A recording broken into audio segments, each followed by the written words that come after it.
सर्वप्रथम या ठिकाणी महाराष्ट्र प्रदेश भारतीय जनता पार्टीचे प्रभारी ज्येष्ठ आमदार माजी मंत्री रवींद्रजी चव्हाण यांचं स्वागत फळांची करडी देऊन करण्यात येत आहे आणि आपलं ग्रामदैवत कोपिनेश्वर जे आहे त्याचं प्रतीकही आपल्या सर्वांतर्फे त्यांना देण्यात येत आहे. रवींद्रजी या व्यासपीठाची खासियत आहे, या व्यासपीठावरती जे जे येऊन गेले ते नंतर त्यांची पदोन्नती झालेली आहे. देवेंद्रजी आले आणि पुढच्या वर्षी मुख्यमंत्री झाले. आपणही आता प्रदेशाध्यक्ष होणार याच्याबद्दल माझ्या मनात काही शंका नाही. यानंतर संजयजी केळकर यांनी या ठिकाणी प्राध्यापक ॲडव्होकेट सुचिताताई शिंदे यांचं स्वागत फळांची करंडी आणि फळांची करंडी देऊन करावं अशी मी विनंती करतो. आणि भारतीय जनता पार्टी ठाणे शहर जिल्ह्याचे अध्यक्ष संजयजी वाघोले हे या ठिकाणी उपस्थित आहेत, त्यांनाही या ठिकाणी सन्मानित करावं अशी विनंती करतो.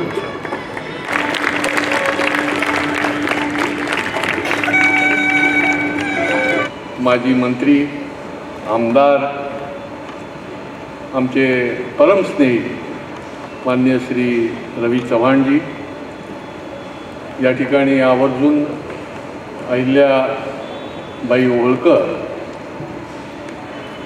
यांच्यावर बोलण्यासाठी व्याख्यान देण्यासाठी विशेष रूपाने उपस्थित ॲडव्होकेट रुचिकाताई शिंदे, माझे सहकारी भारतीय जनता पार्टीचे अध्यक्ष संजय वाघोले, रामभाऊ म्हाळगी व्याख्यानमालेचे सचिव शरद पुरोहित, माझ्यासमोर उपस्थित असलेले सर्व मान्यवर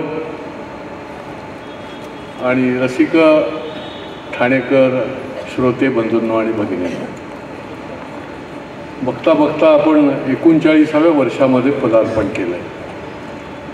आणि ज्या ज्या वेळेला मला विचारलं जातं त्या वेळेला मी नेहमीच सांगतो की ही म्हाळगींची व्याख्यानमाला ठाणेकरांची व्याख्यानमाला आहे आणि ठाणेकरांनी उचलून धरलेली ही व्याख्यानमाला आहे. आजच्या काळामध्ये 7 दिवस व्याख्यानमाला चालणं हे महाराष्ट्रामध्ये फिरत असताना अनेक वेळेला अनेक लोक मला सांगतात आणि कुतूहलाने विचारतात की हे कसं काय आहे. एवढं दूरदर्शन चॅनल एवढा मोठा सगळा मारा होत असताना निरनिराळ्या मालिका असतात आणि त्या पार्श्वभूमीवर या ठिकाणी 7 दिवस आपण चालवता. कारण की नंतरही आम्ही काही व्याख्यानमाला निरनिराळ्या ठिकाणी चालू करण्यासाठी ज्या वेळेला प्रेरणा दिली त्यावेळेला आम्ही त्यांना सांगितलं की एक तर 2 दिवस करा नाही तर 3 दिवस करा. रवीजींना माहिती आहे की रामभाऊ कापसेंच्या नावाने देखील जी व्याख्यानमाला आहे ती कल्याणला 3 दिवसाची आम्ही ठेवली.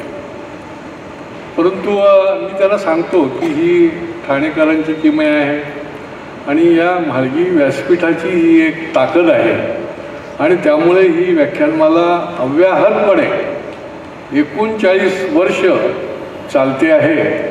मला आठवतं आहे की नव्याने अनेक लोक येत असतात. ही व्याख्यानमालेची जी सुरुवात झाली ही सुरुवात आम्ही युवा मोर्चाचं काम करत होतो.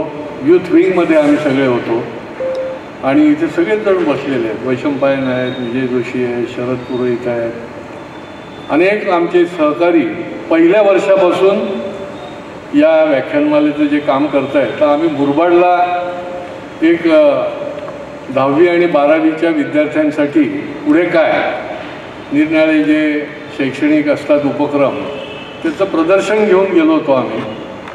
म्हाळगींचं निधन हे अगदी एक 6 महिन्यापूर्वी झालं होतं आणि थंडीचे दिवस होते. आम्ही मुरबाडच्या त्या शाळेमध्ये रात्री शेकोटीच्या भोवती सगळे सवंगडी बसलो होतो आणि त्यावेळेला आमच्या मनामध्ये आलं की रामभाऊ म्हाळगींचं काही ना काही स्मारक आपण उभं केलं पाहिजे की जेणेकरून त्यांचं अविरत असं लोकांच्या समोर काम राहील. आणि त्या भावनेतून मग कोणी पुतळ्याचं सांगितलं, कोणी निरनिराळ्या प्रकारे सजेशन देत गेलं आणि शेवटी आम्ही असा निर्णय केला की आपण हे वैचारिक स्मारक आपण करूया. ज्ञान, प्रबोधन आणि मनोरंजन या त्रिसूत्रीवर आधारित या ठिकाणी आपण हे व्याख्यानमालेच्या माध्यमातून हे स्मारक रामभाऊंचं चिरंतन राहील असं आपण सुरू करू. आणि मग त्याच्यानंतर आयोजन नियोजन खूप मंडळींनी याला आम्हाला मार्गदर्शन केलं. अरविंद पेंडसेंपासून वसंतराव पटवर्धन, रामभाऊ कापसे, जगन्नाथ पाटील अशी अनेक मंडळी ही आम्हाला त्यावेळेला मार्गदर्शन करत. पण पहिल्या दिवशीपासून मी आहे आणि बाकी ही सगळी मंडळी जी आहे त्याच्यातली काही जी आहेत ते परगावी आहेत गेलेत, काही जणांचं निधन झालं, परंतु ही सगळी मंडळी जी आहेत ते पहिल्या वर्षापासून आम्ही हे व्याख्यानमाला चालवतो. पहिलं जे व्याख्यान होतं ते विह भूमकरांचं होतं. म्हणून मी चव्हाण साहेबांना हे दाखवलं की 1987 ते 2015पर्यंतचा हा व्याख्यानमालेचा प्रवास. आणि मला सांगायला आनंद वाटतो की ह्याच्यामध्ये 8 जानेवारी ते 14 जानेवारी किंवा 9 जानेवारी ते 15 याच्यापेक्षा दुसरा दिवस कधी व्याख्यानमाला ठेवली नाही. इतकं नियमाने तुमच्या सगळ्यांच्या आशीर्वादाने सहकार्याने, कारण एवढा श्रोता वर्ग कुठे मिळणार आहे. आजकालच्या काळामध्ये श्रोते मिळणं देखील अवघड झालं आहे. माणसं मोठी मोठी येतात किंवा काही वेळेला आपण सेलिब्रिटी आणून गर्दी जमा करतो. पण मी दाव्याने सांगतो की आमचे जे श्रोते आहेत हे सेलिब्रिटी आहे.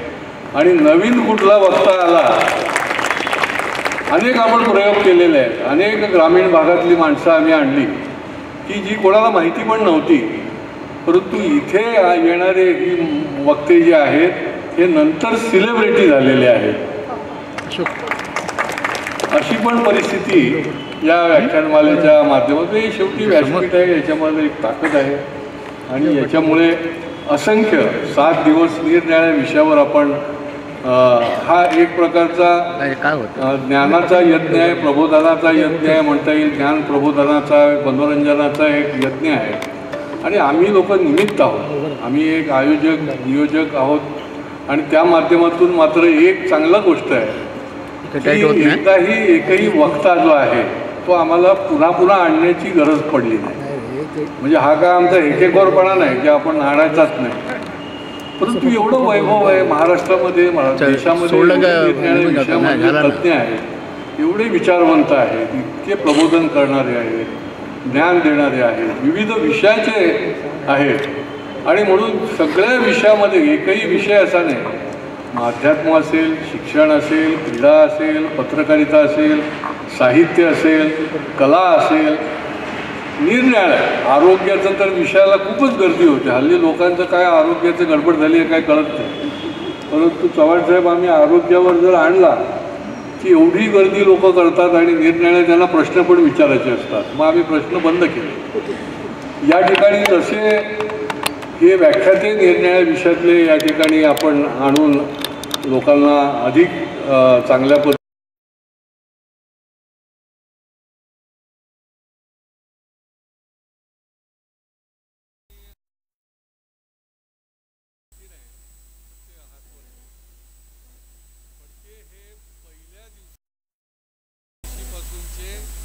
आतापर्यंतचे हे श्रोते आहेत.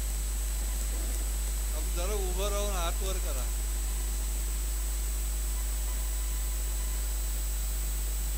अशोक भोईर जे आता समोर बसले आहेत होते, तळगावमध्ये अनेक वर्ष परिवर्ती सभापती होते. हे 35 वर्ष न चुकता या व्याख्यानमालेला येतात. हे आता मला माहीत असलेले अशा अनेक आहेत की जी मंडळी जी आहे ती सातत्याने या व्याख्यानमालेमध्ये आलेली आहेत, आमच्याबरोबर राहिलेले आहेत.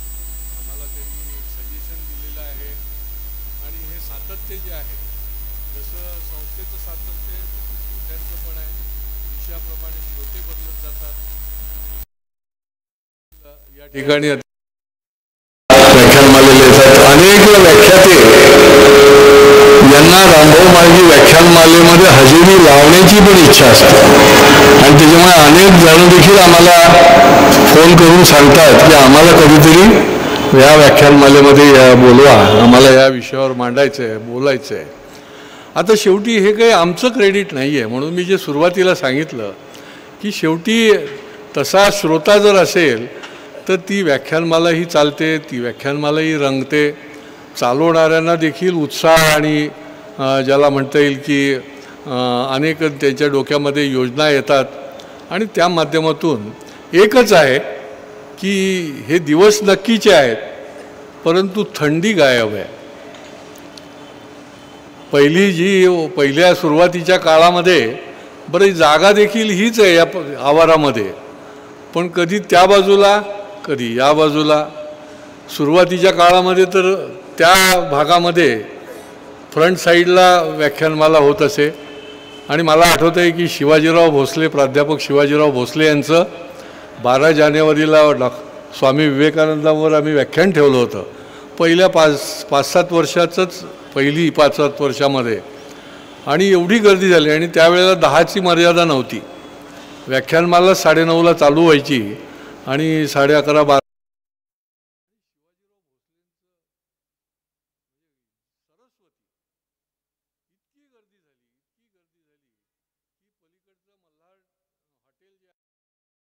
आणि ट्रॅफिक पण जाम होऊन गेला, तिथे रस्ते बंद झाले. एवढी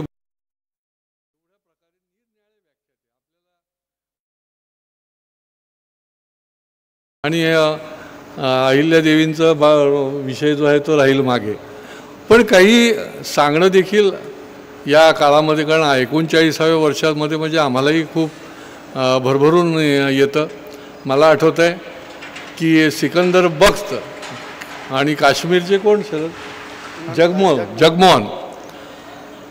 आता जशी थंडी गायब झाली, त्या काळामध्ये खुर्च्या नव्हत्या, खालती लोक सतरंजीवर बसायचे आणि शाल गुंडाळून वगैरे अतिशय ज्याला म्हणता येईल की आनंद घ्यायचे. इकडे व्याख्यानाची ऊब आणि तिकडे थंडीची या पार्श्वभूमीवर शाली वगैरे गुंडाळून या ठिकाणी बसायचे. त्याच्यानंतर मग खुर्च्या आल्या, कारण कामानुसार परंपरेनुसार लोकांचे गुडघे पण हे व्हायला लागले, त्याच्यामुळे खुर्च्या आल्या. एकदा या काळामध्ये देखील पाऊस पडला.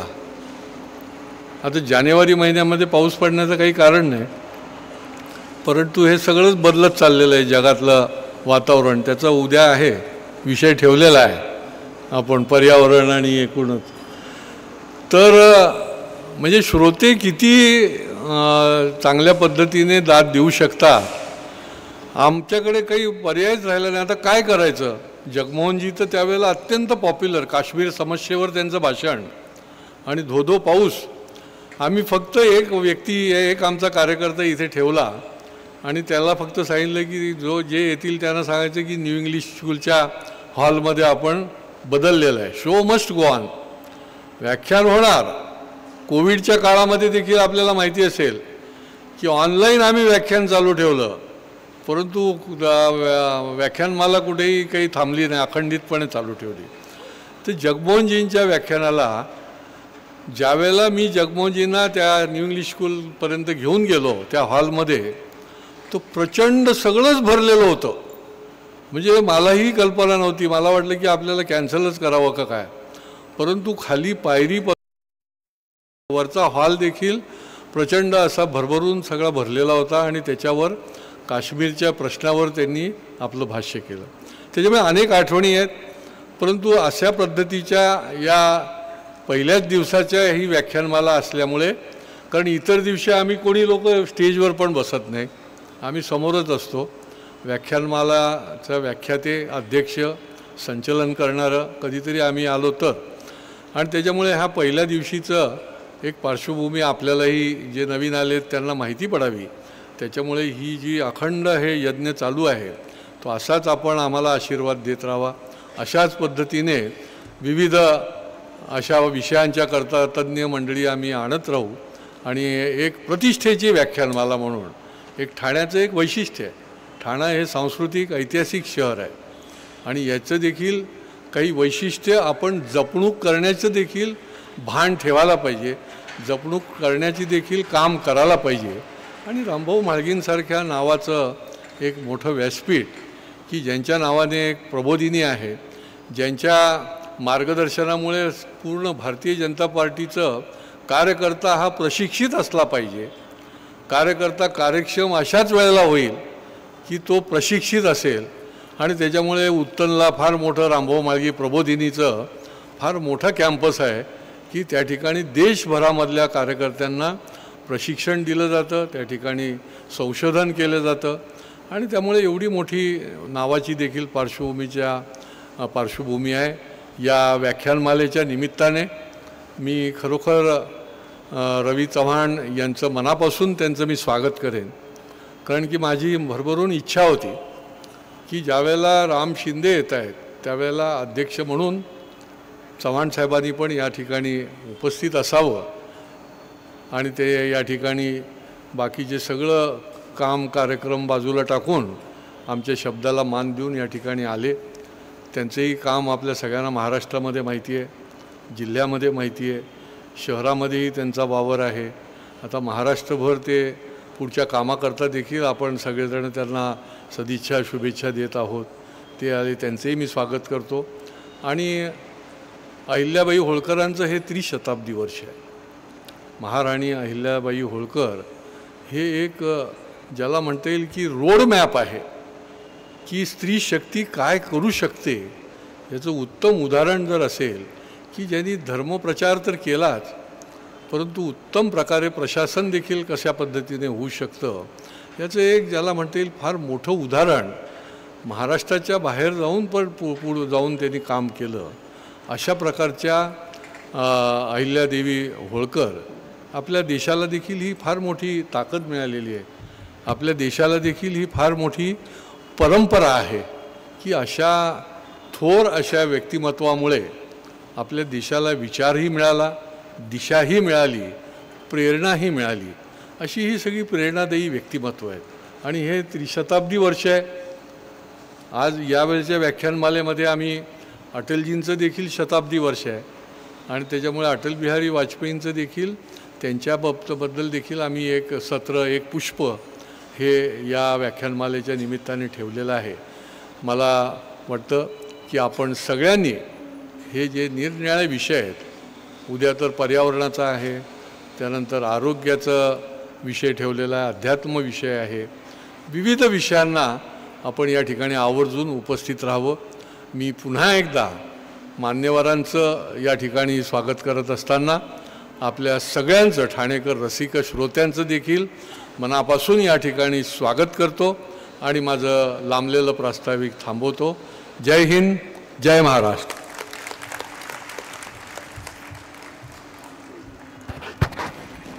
संजयजी, बसण्यापूर्वी आपल्याला एक विनंती आहे की ठाणे जनता सहकारी TJSB सहकारी बँकेचे माजी अध्यक्ष राजाभाऊ दाते यांनी आज या ठिकाणी पुण्यश्लोक अहिल्यादेवींचा अंक इथे मासिक आणलेलं आहे. ते आपण मंचावरच्या सर्व मान्यवरांना आपल्या हस्ते द्यावं.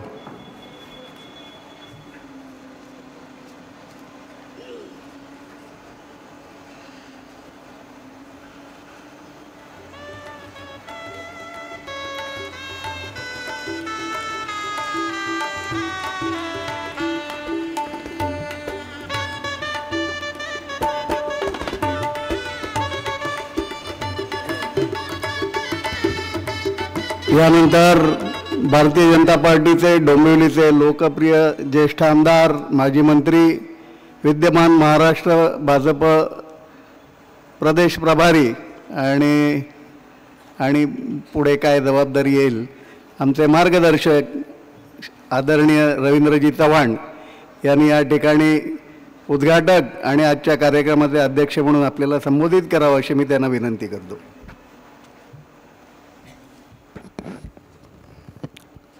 सर्वांना विनंती आहे, सर्वांनी दोन्ही हात उंच करून आपण सर्वांनी घोषणा द्यायच्यात. बोला भारत माता की, भारत माता की, वंदे वंदे. खरं तर युवा मोर्चाचा कार्यकर्ता म्हणून या व्याख्यानमालेला बऱ्याच वेळेला श्रोता म्हणून इथे येण्याची बऱ्याच वेळेला धडपड करत राहिलो, बऱ्याच वेळेला आलोही. आणि आज व्यासपीठावरती आमचे सर्वांचे मार्गदर्शक संजयजी यांनी फार आग्रह केला.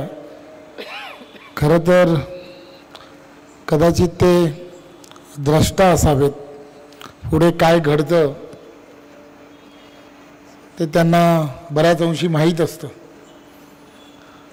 आणि म्हणून ते अशी माणसं निवडतात की ही व्याख्यानमाला आणि व्याख्यानमालेचा येणारा वक्ता त्याचं भविष्य थोडंसं द्रष्टा नेत्याला कळतं. त्यामुळे त्यांच्या मार्गदर्शनाखाली त्यांनी ठरवलं आहे. त्यामुळे मला असं वाटतं की ह्या भविष्य सांगणारे द्रष्टा नेता यांचा आशीर्वाद तेव्हाही मी जेव्हा युवा मोर्चाचा कार्यकर्ता होतो तेव्हापासून आजपर्यंत आम्हा सर्वांच्या पाठीशी राहिला. खरं तर मी फार छोटा आहे, परंतु रामभाऊ म्हाळगी ही व्याख्यानमाला, ही वैचारिक असणारी जी बैठक आहे, या बैठकीतून आमच्यासारखे असे असंख्य कार्यकर्ते की ज्या कार्यकर्त्यांनी बरंच काही यामधून शिकलं. भारतीय जनता पार्टीची असणारा प्रत्येक कार्यकर्ता किंवा यामधून घडणारा प्रत्येक कार्यकर्ता एक वेगळ्या पद्धतीची पार्टीमध्ये पॉलिसी बनवण्याची आणि पॉलिसी इम्प्लिमेंटेशन करण्याची क्षमता निर्माण करणं, हे रामभाऊ म्हाळगी या प्रबोधिनीच्या त्या पूर्णच्या पूर्ण व्यवस्थेमध्ये गेलं तर आपोआप करता येतं, हा पूर्ण विश्वास त्या ठिकाणी गेल्यानंतर येतो. आणि याची असंख्य उदाहरणं फक्त पक्षातच नाही तर विरोधी पक्षांमध्ये सुद्धा याची बरीच चर्चा होते. खरं तर हे नाव आणि या नावाला साजेसं असणारं हे सगळं गेली वर्षानुवर्ष तुम्ही आम्ही सर्वजण अनुभवतो आहे. मी ज्या शहरातून निवडून येतो त्या शहराला सुद्धा रामभाऊ म्हाळगींनी बरंच काही दिलं. विधानसभेमध्ये त्यांनी उचललेला आवाज, लोकसभेमध्ये त्यांची असणारी भाषणं आणि रेल्वे पॅसेंजर्स यांच्यासाठी उचललेलं त्यांचं सर्वात मोठं पाऊल पॅसेंजर असोसिएशन असेल, या सगळ्या गोष्टी त्यांचीच देण. आणि आमच्या डोंबिवलीसारख्या त्या छोट्या गावाला सुद्धा त्यावेळेला एक स्वप्न दाखवलं की या शहरापासून, या गावापासून एक लोकल सुरू व्हायला हवी. हे 50 वर्षा अगोदर त्यांनी पाहिलेलं स्वप्न खरं तर मुंबई असेल किंवा ही आजूबाजूचं असणारं वाढतं सगळ्याच्या सगळं शहरीकरण आणि त्याला साजेसं असं की इकॉनॉमिकल ड्रायव्हर्स हे इथला असणारा प्रत्येक व्यक्ती आहे. आणि या सगळ्या व्यवस्था ज्या आहेत, या व्यवस्था येणाऱ्या काळामध्ये उभ्या करण्यासाठी सरकारने खर्च करावा असं मी म्हणणार नाही, तर सरकारने यामध्ये इन्व्हेस्टमेंट करावी असं 50 वर्षा अगोदर रामभाऊ म्हाळगींसारख्या त्यावेळेच्या असणाऱ्या नेत्यांनी जे म्हटलं ते तंतोतंत आज तुम्हाला आम्हाला सर्वांना या शहराच्या जडणघडणीमध्ये या सगळ्या गोष्टी लक्षात येतात.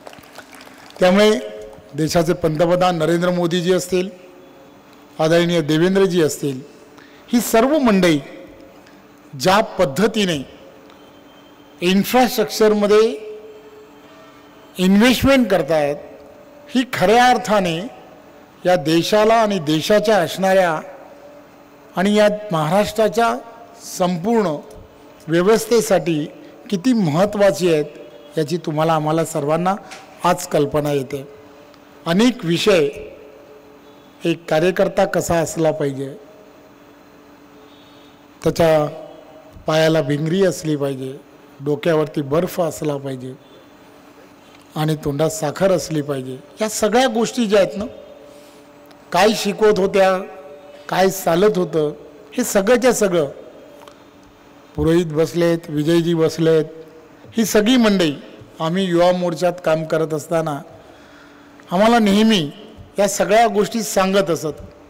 खरं तर या सगळ्या गोष्टी एवढ्या तंतोतंत जर एका सामाजिक कार्यकर्त्याने स्वतःच्या अंगामध्ये जर गुंतवून घेतलं या सगळ्यांना, तर खऱ्या अर्थाने देशाला आवश्यक असणाऱ्या ज्या महत्त्वाच्या व्यवस्था, मग ती राजकीय क्षेत्रात नाही तर या व्यतिरिक्त असणाऱ्या प्रत्येक क्षेत्रामध्ये एखादा वक्ता किंवा एखादा मॅनेजमेंटमधला असणारा विद्यार्थी असेल, या सगळ्यांना खऱ्या अर्थाने या सगळ्या गोष्टीची फार मोठी गरज आहे असं मला वाटतं. रामभाऊ माळगींबद्दल तसं मला फार बोलता येईल, कारण आम्ही सगळीजण त्याच विचाराने वैचारिक जडणघडणीमध्ये वाढलेलो आम्ही सगळीजण आहोत. परंतु एकच या निमित्ताने सांगावंसं वाटतं की आज 39 वर्ष या व्याख्यानमालेला ज्यावेळेला होत आहेत, त्यावेळेला प्रयत्न हा असा असला पाहिजे होय. मला असं वाटतं की इथे असणाऱ्या प्रत्येकाने की आज या ठिकाणी असणारी 50च्या वरची असणारी मंडळी ही बरीच आहेत. तरुण वर्ग व्याख्यानमालेच्या दिशेने कसा येईल याचा कुठेतरी येणाऱ्या काळामध्ये विचार करणं हे सुद्धा अत्यंत गरजेचं आहे असं मला वाटतं. आणि त्यासाठी इथे असणारे पत्रकार बंधू भगिनी मोठ्या संख्येने आहेत.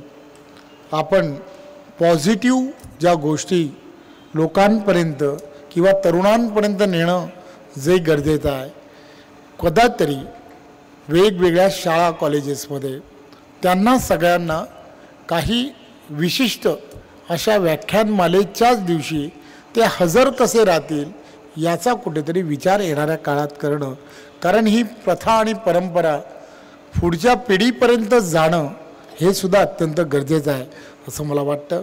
मी तसा छोटा आहे, परंतु मला जे लक्षात येतं, कारण मीही अशाच शहरात राहत असल्यामुळे माझ्याकडे सुद्धा ज्या ज्या वेळेला म्हणजे सुभेदार वाड्यात ज्या वेळेला मी आणि केळकर साहेब आम्ही जातो त्या ठिकाणी सुद्धा अशीच परिस्थिती कुठेतरी असते. त्यामुळे ही परिस्थिती येणाऱ्या काळात बदलणं हे सुद्धा तुमचं आणि आमचं काम आहे असं मला वाटतं. मला खात्री आहे की नक्कीच आपण येणाऱ्या काळात त्या दिशेने जाऊ. पुन्हा एकदा व्याख्यानमालेसाठी आलेल्या सर्व श्रोतेगणांना खूप खूप धन्यवाद देतो. जय हिंद, जय महाराष्ट्र.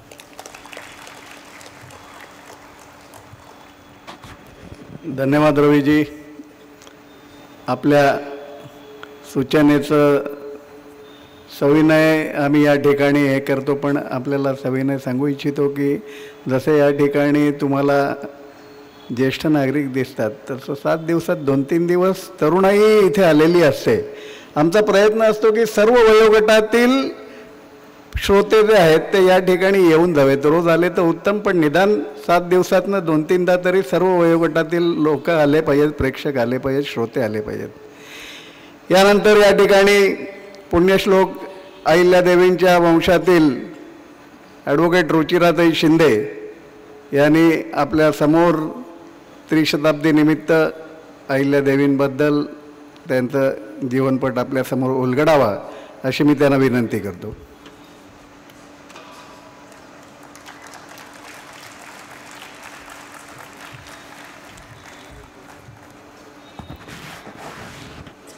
नमस्कार.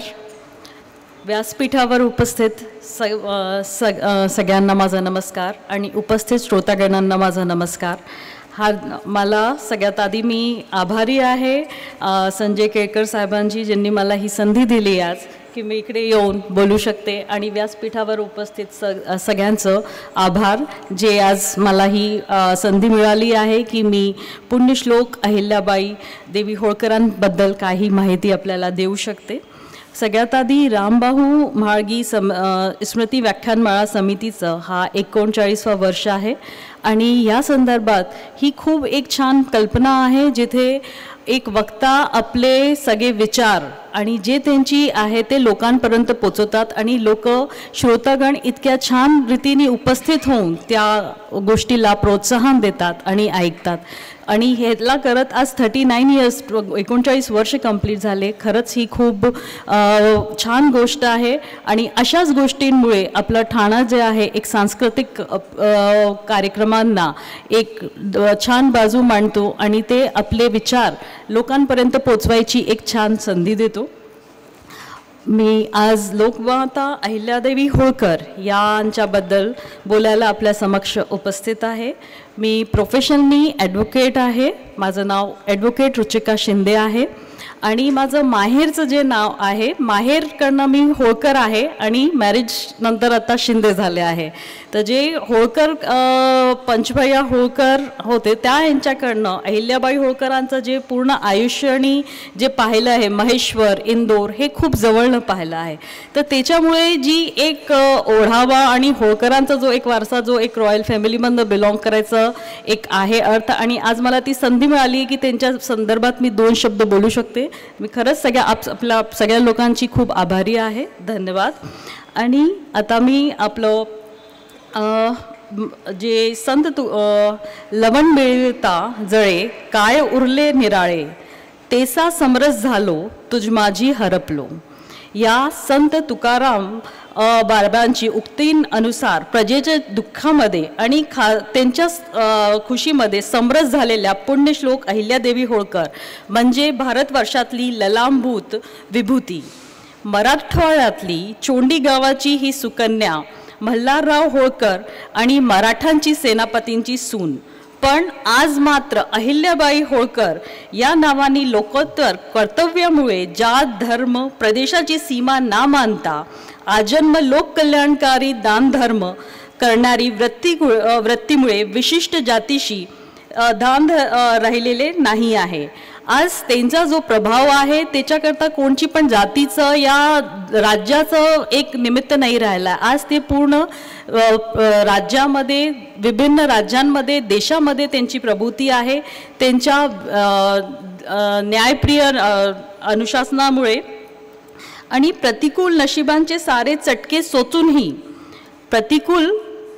चटके सोचूनही अलौकिक बुद्धिमत्ताची जवळ आणि धनसंपत्ती असलेल्या या सुकन्या आपल्या लखलखलीत चरित्रामुळे अंगभूत कर्तव्यामुळे आणि सर्वासर समान माया करण्याच्या वृत्तीमुळे काळावर आपली स्वर्ण मुद्रा कशी उमटू शकते याचेच मूर्ती मंत्र म्हणजे पुण्यश्लोक अहिल्यादेवी होळकर. डोक्यावर घेतलेला पदर सरळ भांगाखाली कपाळावर कुंकुवाची आडवी चिरी हातामध्ये घेतलेले पार्थिव शिवलिंग आणि त्यावर हातानेच धरलेली बेलफुले हे अहिल्यादेवींचा चिरपरिचित दर्शन आपल्या मनावर कोरलेलं आहे. 2 शतकापूर्वी आदर्श राज्य कसे असावं यांच्या वस्तुपाठ अहिल्यादेवींनी निर्माण केला. सर्व धर्म संभाव आणि स्त्रियांच्या आत्मसन्मान करून दिलेली जाणीव धर्मकारणांच्या प्रमाणेच राज्यकरणावर असणारी पकड असे अनेक दृष्टींनी अहिल्यादेवींचे चरित्र प्रेरक ठरतात. अहिल्यादेवी आपल्या कर्तव्यांनी तत्कालीन समाजावर राज्यकारणावर आपल्या कर्तव्याचीच मोहर उमटलेली आहे. तरी तो काळ स्त्रियांच्या दृष्टीने खडतर होता. त्या काळामध्ये जेव्हा स्त्रियांची परिस्थिती छान नव्हती नव्हती अनेक रूढी परंपरा चाचक अटीमधले स्त्रीचे कर्तव्य मातीमोल होत होते. सतीची भयानक चाळ होती. अशा वेळी एक सामान्य कुटुंबात जन्मलेल्या परंतु संधी मिळाच्या ह्याच्यात आपली कुशाग्र बुद्धिमत्ता आणि प्रकट करण्याचा इन तारुण्य वेधव्य प्राप्त झाल्यानंतर पण 15 कोटी रुपयांची मालकीण असतानुसार आपले उर्वरित आयुष्य लोकांसाठी वेचवायचा आपले विशुद्ध चरित्रामुळे रणधुरंधर नीतीनी प्रतिस्पर्धा आणि अफाट दान धर्मामुळे लोकमाता देवी अहिल्याबाई नावाने ओळखल्या गेल्या. मराठवाड्यातली चोंडी, चापळगाव, जामखेड जे आता हे अहिल्यादेवीचे जन्मगाव छोटेसे निसर्गमय खेडे होतं. गावेचे कुलदैवत म्हणजे सिद्धेश्वर महादेव. सीना नदीच्या काठावर असणारी सीना नदीच्या काठावर या शिवावर गावाचं पाटलांचं नितांत श्रद्धा. गावाचे पाटील म्हणजे माणकोजीराव शिंदे ह्या अहिल्यादेवींचे वडील. जातीनी धनगर, साधे भोळे पण कष्टाळू. गावाच्या घोर गरिबांचे दुःख जाणून घेत त्यांचे मदत करणारे. शेळ्या मेंढ्या पाळल्याने वडिलोपार्जित व्यवसाय नेकीनी करणारे माणकोजीराव देवधर्मावर अपार श्रद्धा होती. खंडेराय हे त्यांचे कुलदैवत. श्री सिद्धेश्वर महादेवाच्या कृपानी माणकोजी पाटील आणि सुशीलाबाई यांना वैशाख कृष्ण सप्तमी सोमवारी दिनांक 31 मे 1725 कन्यारत्न झालं. 12व्या दिवशी मुलीचे नामकरण झाले अहिल्या. देवींचे 5 भाऊ आणि 1 बहीण होती. अहिल्याबाईंना दिसायला काळी सावळी अशा पण तेजस्वी, दाट काळेभोर केस, भव्य कपाळ, तेजस्वी करारी आणि पाणीदार डोळे यामुळे सगळ्यांचं लक्ष त्यांच्याकडे वेधून जायचं. शंभू महादेव अहिल्यादेवींचे सर्वस्व होते. त्यांचं सिद्धेश्वर शिवांचे देऊळ हा त्यांचा एक आवडता विसावा होता. सकाळी उठून अंघोळीनंतर पहिल्यांदा शिवालय गाठायचा. हातातली परडीतल्या बेळाचे एक पान पिंडीवर ओम नमः शिवाय म्हणताना अर्पण करायचं आणि मग दूध प्यायचं आणि भाकरचा तुकडा खायचा. हा अहिल्यादेवींचा कोणी ना घालून दिलेला नेम होता. एकदा असं घडलं, संध्याकाळी अहिल्याबाई आईबरोबर देवळात आल्या. सैन्यातली घोडा उधळला. मैत्रिणी ओरडल्या, अहिल्या पळ. पण तिने आपल्या शरीर त्या पेंडीवर झाकलं आणि भरधाव सुटलेला घोडा बाजून निघून गेला. त्यावेळीच मल्हार बाबा आणि श्रीमंत पेशवे धापा टाकीत तिथे पोचले. मल्हार बाबांनी अहिल्यादेवींना खचकरून ओढून संतापनाने विचारलं, पोरी इथे का थांबलीस? उधळता घोडा तुला तुडवून घेतला असता तर? आपले तेजस्वी डोळे मल्हार बाबावर रोखून अहिल्या म्हणाल्या, जे आपल्याला घडवतं ते जीवापाड. प्रसंगी जीव सोडणार नाही, रक्षण करतं. माझी काही चुकलं का असं करायच्या ह्याच्यात? हे बाणेदार तेजस्वी उद्गार ऐकून मल्हारराव थक्क झाले. थोरले पेशवे उत्सवपूर्ण म्हणाले, मल्हारबा या पोरीला तुम्ही सून करून घ्या. सून करून घ्या आणि ह्याच ज्या आहे ही हिरकर्णी पुढे आपल्या राज्याला सांभाळणार असं म्हणून पेशव्यांच्या संमतीच्या नंतर मल्हारराव होळकरांनी अहिल्यादेवींच्या वडिलांशी अहिल्याबाईंचा हात मागितलं आणि त्यानंतर त्यांचं वयाच्या 8व्या वर्षात खंडेराव होळकरांबरोबर त्यांचं लग्न झालं. खंडेरावाचं वर्ष 1733 वर्षमध्ये विवाह संपन्न झाला. एक साध्या सुध्या वाड्यात राहणारी मुलगी आता इंदूरच्या राजमहालात पुत्रवधू होऊन जाईल. स्वतः श्रीमंत पेशव्यांनी या नवपरिणिती जोडप्याला आशीर्वाद दिले. त्यांनीच श्रीमंत पेशव्यांना सल्ला दिला की सुनेला मुलाच्या जागी मानून तिला राजकारण धुरंधर करण्याचं ठरवलं आणि त्यानंतर मल्हारराव होळकर आणि गोतमाबाईंनी आता जाणीवपूर्वक अहिल्याबाईंवर लक्ष केंद्रित केलं आणि अहिल्याबाईंच्या शिक्षणासाठी खास गुरु नेमले आणि खंडेरावांबरोबर अहिल्याबाईं पण शिक्षा घेत होते आणि 10 वर्षांमध्ये अहिल्याबाईंचा मराठीबरोबर मोडीमधला लिहिता वाचता येऊ लागलं होतं.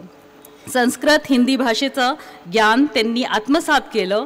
रामायण, महाभारत, श्रीमद भागवत गीता पठन करीत त्या घराच्या कुलाचार जाणून घेत होत्या.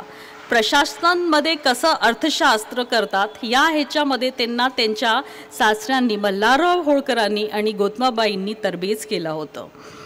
व्रत वेगळ्याची माहिती करून घेत होत्या. गणित, वाचन याचप्रमाणे भूगोलाचीही शिक्षण देण्यात येऊ लागलं. त्यामुळे अहिल्याबाईंनी घुडदौड, नेमबाजी आणि विशेषतः भालके फेकीत तरबेज झाल्या होत्या.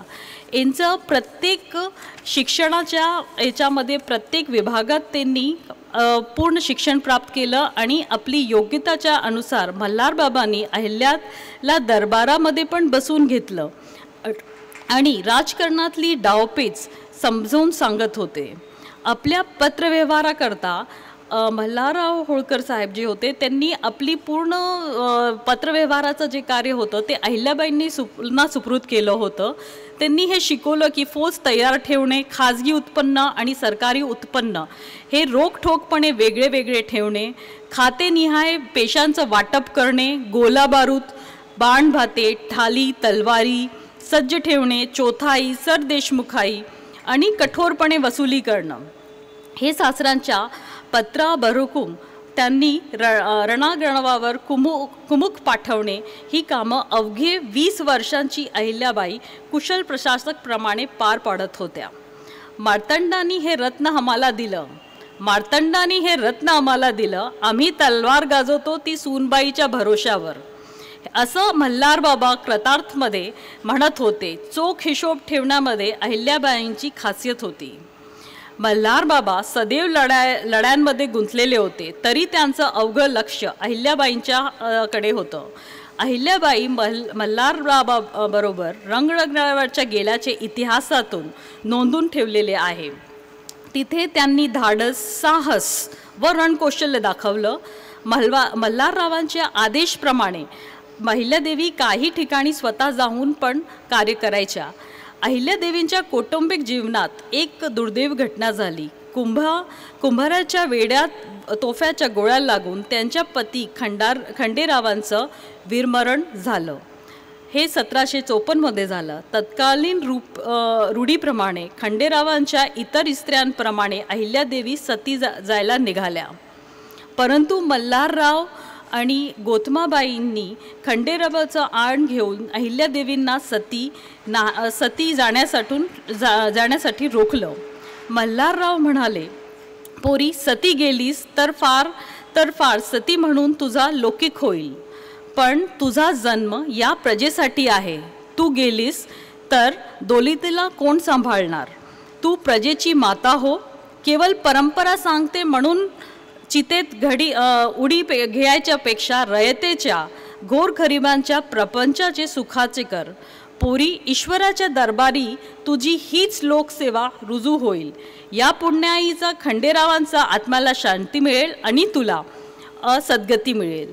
तू आमच्याकडे पाहून राहिलीस तर खंडू राहिला. खंडू राहिला व अहिल्या गेली असं आम्ही समजू. सासू सासऱ्यांचं ची माया आणि प्रजेचे हित लक्षात घेऊन अहिल्यादेवींनी सासऱ्यांच्या म्हणणं मान्य केलं आणि रूढीच्या जळमटेत विवेकाने दूर सारली.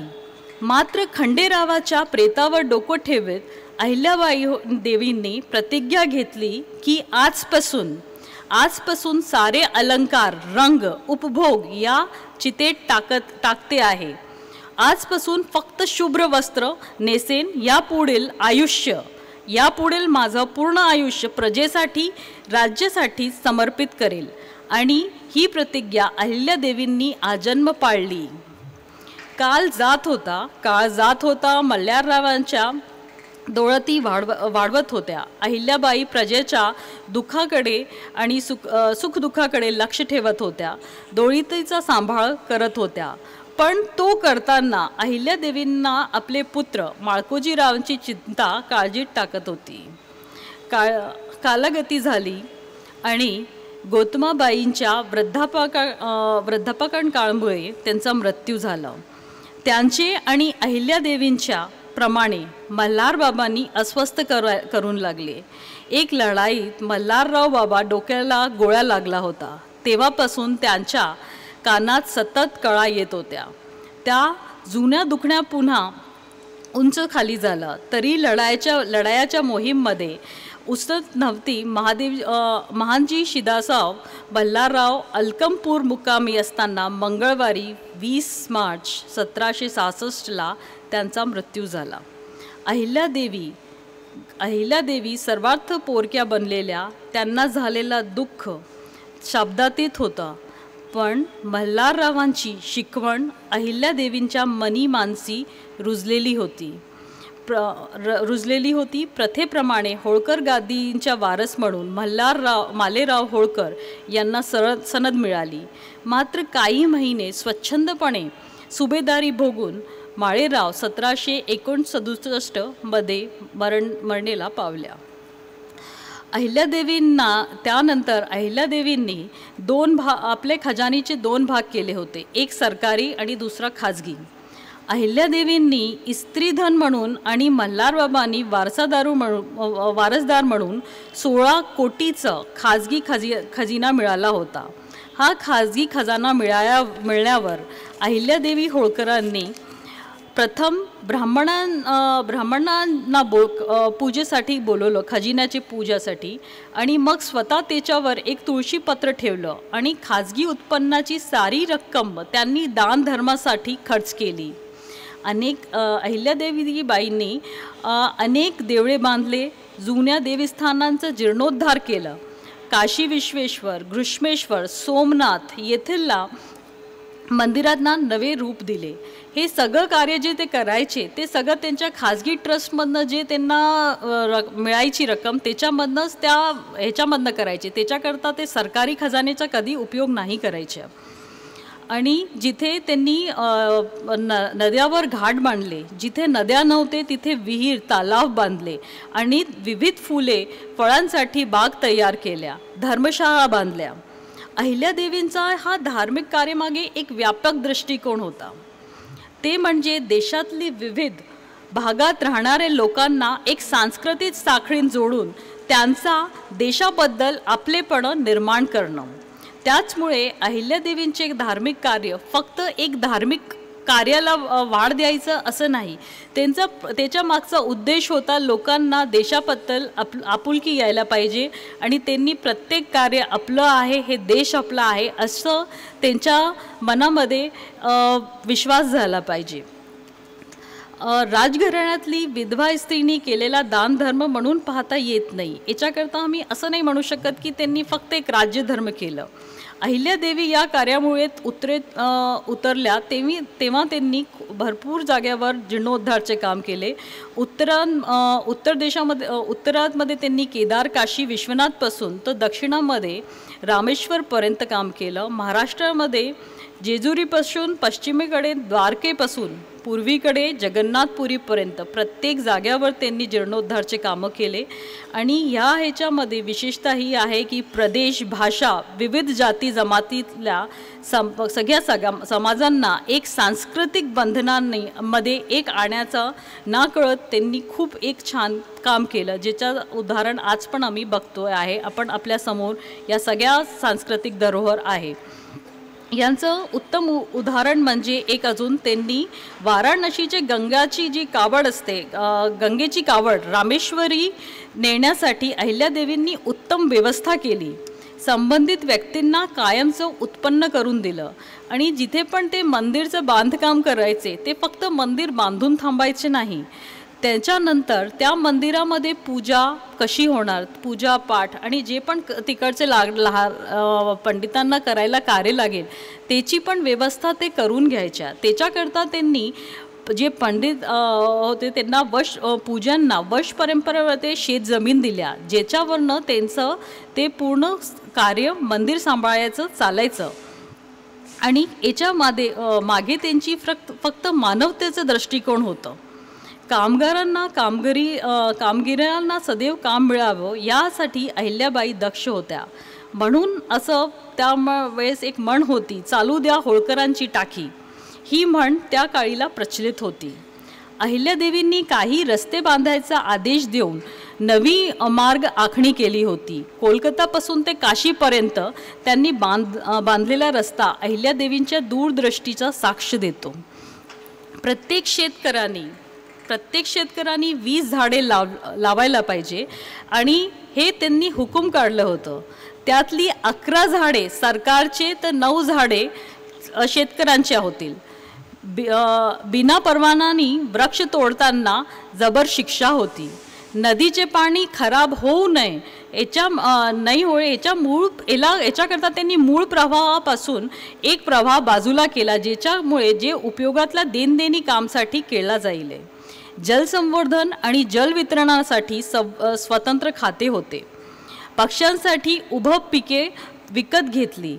घाट धर्मशाळापासून प्रवासांची सोय करणे किंवा अनाथ अपंगांना मदत करणे, ह्यातून अहिल्यादेवींनी लोककल्याणासाठी काही योजना राबवल्या. त्यांच्या दानाला, प्रेमाला आणि जाती धर्माच्या काही सीमा नव्हत्या. अहिल्यादेवीच्या मानवतेचा एक उदाहरण अजून आहे, ज्याच्यामध्ये त्यांनी जे भील जमात होती त्या टायमाला, भील, गोंड, रामेश्वर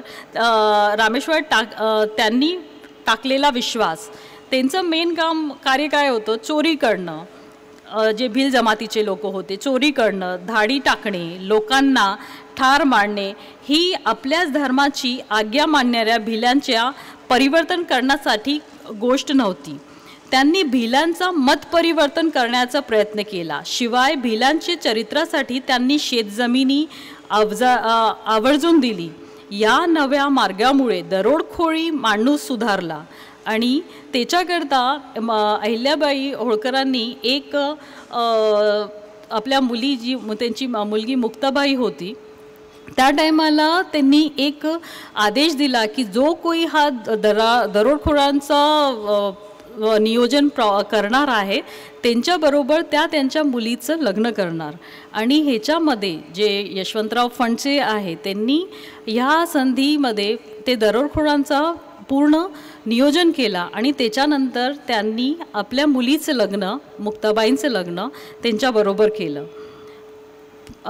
आणि त्याच्यामध्ये जेव्हा ह्यांनी केलं त्यानंतर पण जे त्याच्या भील योजनाकडनं जे त्यांचं टॅक्स मिळायचं त्याच्यामध्येच त्यांची सुधारणा होत त्यांना जमीन आवर्जून दिली आणि त्याच्यामुळे नव्या मार्गामुळे दरोडखोरी माणूस सुधारला. व्यापाराची पण भरभराट झाली आणि खजानामध्ये पण वाढ झाली. सर्व रयताला ही राणी मातुश्री वाटू लागली आणि नियतीचा क्रूर तडाखाने खचूनही अहिल्यादेवींनी अवघ्या रयतेला परिवार बनवला आणि रयतेची सेवा हाच राज्यकर्ताचा ठेवा, रयतेची सेवा हीच राज्यकर्ताची ठेवा हे जीवनसूत्र ठरवलं. अहिल्यादेवी काळ हा सर्वार्थाने स्त्रीदासांचा काळ होता. स्त्रीवर अनेक बंधनं होते. सतीची दुष्ट चाळ आणि पतिव्रताचा भ्रामक कल्पना यामुळे पतीच्या मृत्यूबरोबरच स्त्रीनी आपलंही आयुष्य संपवावे असे अपेक्षित होतं.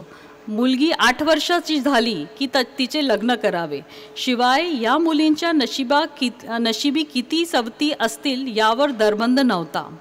वयस्कर विधवा स्त्रीला आपल्या संपत्तीचा विनियोग करण्याचा अधिकार पण नव्हता. लग्नबंधनातनी परंपरावादी विचार होते. हुंड्याची जीवघेण्याची प्रथाही होतीच.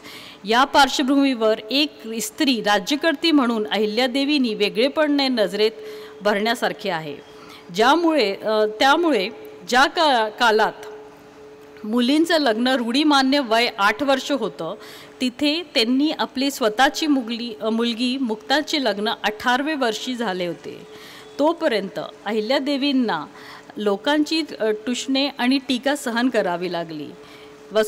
सुदैवाने त्यांनी यशवंतराव फणसे जे हे शूर जावई मिळाला आणि त्यांच्या अहिल्यादेवींच्या ह्याच्यामध्ये की बाहुला अहिल्यादेवी दुर्दैवी दशावंती आयुष्यातली तोच विसावा ठरला. अहिल्यादेवी ज्या रूढी म्हणायच्या की ज्या रूढी अंधारकडून समाजाला प्रकाशकडे नेतात त्याच आम्हाला मान्य आहे. ज्या रूढी अंधाराकडून समाजाला प्रकाशकडे नेतात त्याच आम्हाला मान्य आहे. अहिल्यादेवींनी हुंडा पद्धतीचा संताप होता. म्हणूनच त्यांनी एकलोत्या जे त्यांचं मुलाचं लग्न झालं, लग्नानंतर व्याह्यांकडनं एक सूत्रही घेतली नाही. शिवाय आपल्या राज्यात हुंडाबंदीची कायदा जारी केला. हुंडा देणारा, हुंडा घेणारा आणि मध्यस्थी या सर्वांना दंड ठोठवायची तरतूद या कायद्यात होती. आपल्या मुलीच्या कन्यादानात ही अहिल्यादेवींनी स्वतः केलं होतं. अहिल्यादेवींनी प्रचंड कार्य उभे केले तरी आपल्या कर्तव्याचे तीळ मात्रही गर्व त्यांना नव्हता. एकदा एक कवी आपल्या काव्य दरबारी सादर करण्याची अनुमती मागायला लागले. त्यावर परवानगी मिळाल्याच्या नंतर त्या कवींनी आपली 2 वळ्या म्हटल्या. देवी अहिल्या शुद्धमती तू सर्वाची माता, देवी अहिल्या शुद्धमती तू सर्वांची माता, ईश्वराला तुझ्या स्वरूपे होऊनिया त्राता. हे काव्य सादर करण्यात सुरुवात केली. अहिल्यादेवींनी त्यांना मध्येच अडवलं आणि त्यांना म्हणाले, थांबा कविराज, आपण कवी आहात. सरस्वती आपल्याला दिलेल्या वरदानाचा, बुद्धीचा उपयोग सत्याची प्रशंसा करण्यासाठी का करतात? त्यापेक्षा ईश्वराची लीलाचे गायन करा, समाजातली दुःख सुख सांगण्याचीच करा, गोरगरिबांना प्रेरणा द्या, शूरवीरांचे पराक्रमाचे पोवाडे गा, मग आम्ही तुम्हाला बक्षीस देऊ. आपण आमचाच प्रशंसाबद्दल म्हणाला तर काही एक मिळणार नाही. आणा ती चोपडी इकडे, आत्ताच नर्मदेला अर्पण करते. अहिल्यादेवी नेहमी त्यांचा आहे एक कौतुक करायसारखा की त्यांना स्वतःची प्रशंसा करायला नाही, तुमच्याकडे जी आहे ते तुम्ही जनहिताकरता वापरा. आणि त्यांचा प्रत्येक जे निर्णय ते घ्यायच्या, त्यांच्या प्रत्येक पत्रावर श्री शंकर आज्ञे करून अशी सही असायची. हे राज्य ईश्वरांचे आहे आणि आपण चाकर, हीच भावना सदैव असायला पाहिजे. आणि त्यांनी असंच म्हणून पूर्ण राज्य केलं. आयुष्यभर रयतेची सेवा हीच सेवा शिवसेवा मानत बाई जगल्या. प्रजेनी त्यांना लोकमाता, साध्वी, पुण्यश्लोक, मातोश्री असं गौरव दिला. त्यांचे राज्य भरभराटीचे आले, पण कठोर नियतीने मात्र अहिल्यादेवींच्या आयुष्यावर घाव घालले आणि थांबवले नव्हते.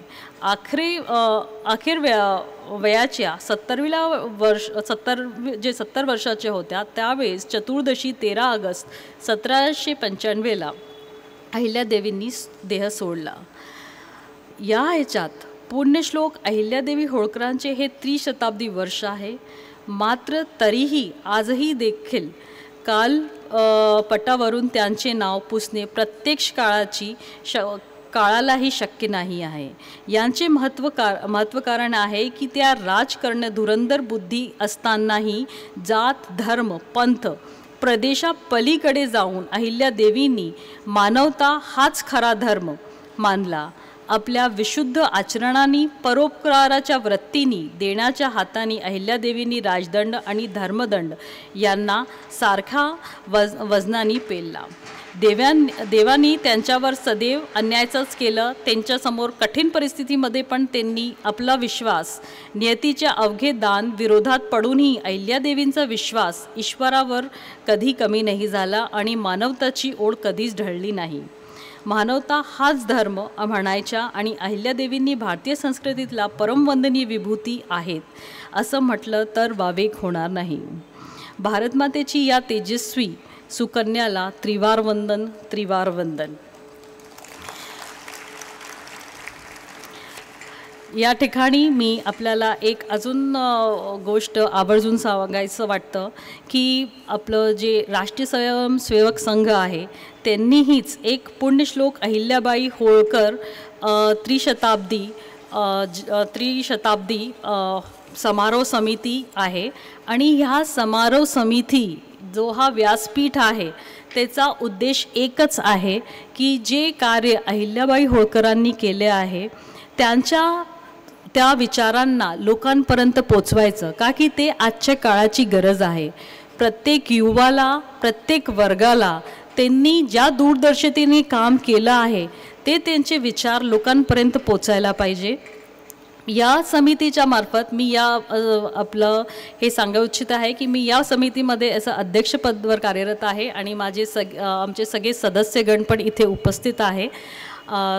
ह्याच्यामध्ये आमचं उद्देश फक्त हेच आहे की पुण्यश्लोक अहिल्याबाई होळकर यांच्या स्मरणात विविध सांस्कृतिक, शैक्षणिक आणि सामाजिक कार्यक्रमांचं आयोजन करून त्यांना प्रेरणादायी वारसा त्यांचं जपणं आणि समाजातल्या शिक्षित करणारे प्रेरक आणि समरसता बाणवणारे कार्यक्रम आयोजित करणं, त्या तर आदर्श नेतृत्व आणि सकारात्मक प्रभावनी याविषयी सखोल जागृती करणं, निर्मिती करणं हेच आमचं ध्येय आहे. याच्याकरता पुण्यश्लोक अहिल्याबाईंचं जे अतुलनीय योगदान आहे, त्यांनी जे कामं केले आहे ते साजरे करण्यात आमचा प्रयत्न एक भाग होण्यासाठी आम्ही तुम्हाला आमंत्रित करतो. आता पुढच्या याच ह्याच्यामध्ये जे त्रिशताब्दी समारोह समिती आहे त्यांनी एक निबंध प्रतियोगिता पण अहिल्याबाई होळकरांच्या ह्याच्यावर आयोजित केली आहे, जे विभिन्न शाळा, स्कूल, कॉलेजेसमध्ये केली जाणार आहे. आणि मार्चमध्ये जेव्हा आपलं महिला दिवसच्या ह्याच्यामध्ये अहिल्यादौडचं पण आम्ही एक प्रोग्राम आयोजन करत आहोत. तो याकरता आपल्याची सगळ्यांची विनंती आहे की आपला पाठिंबा असू द्या आणि त्याच्यामध्ये जास्तीत जास्त भाग देऊन त्या सगळ्याच प्रोग्रामांना एक उपयोग जे आमचा उद्देश आहे की ती भावना सगळ्यांपर्यंत पोचायला पाहिजे, त्याच्यामध्ये आम्हाला सहयोग करा. धन्यवाद.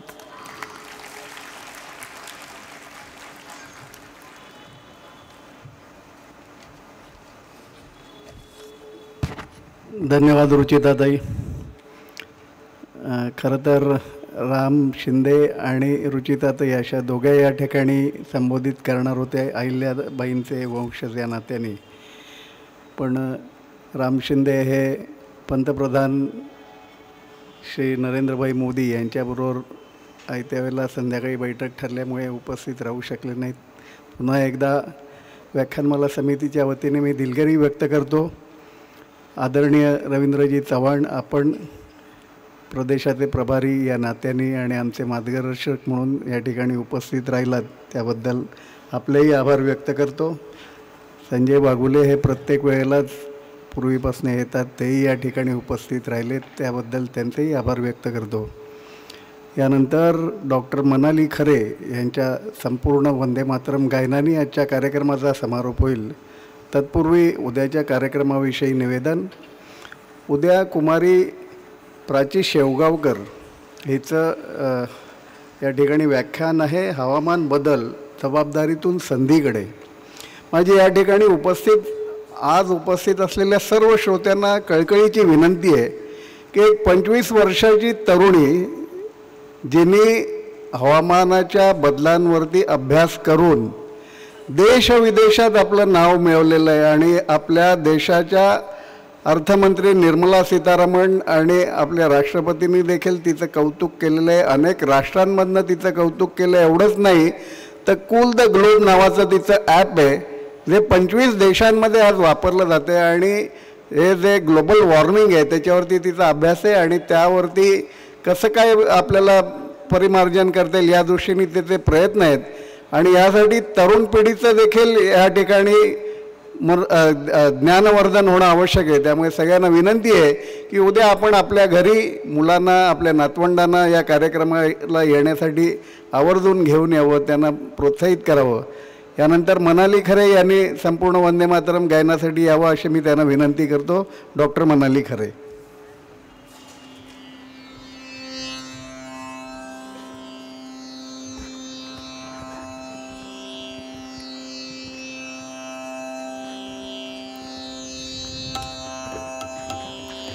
वंदे मातरम,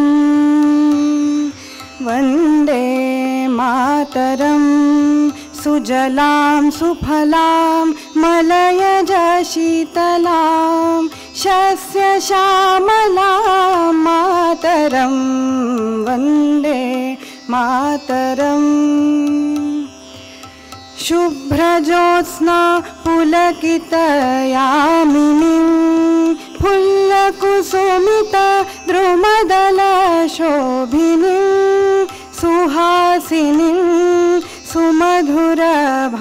सुभाषिणीं सुहासिनीं सुमधुरभाषिणीं सुखदां वरदां मातरं वन्दे मातरम्। कोटि कोटि कंठ कल कल निनाद कराले, कोटि कोटि भुजैर्धृत खर करवाले, के बोले माँ तुम्ही अबले बहुबलधारिणीं नमामि तारिणीं रिपुदलवारिणीं मातरं वन्दे मातरम्।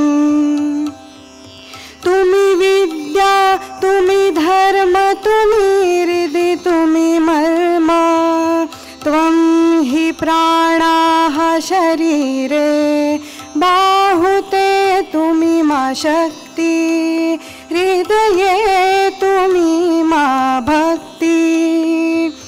तोमारै प्रतिमा गडी मंदिरे मंदिरे वन्दे मातरम्। त्वं हि दुर्गा दश प्रहरणधारिणी, कमला कमलदल विहारिणी, वाणी विद्या दायिनी, नमामि त्वां नमामि कमलाम् अमलाम् अतुलां सुजलां सुफलां मातरं वन्दे मातरम्। श्यामलां सरलां सुस्मितां भूषितां धरणीं भरणीं मातरं वन्दे मातरम्। सुजलां सुफलां मलयज शीतलां शस्य श्यामलां मातरं वन्दे मातरम् वन्दे मातरम् वन्दे मातरम्। भारत माता की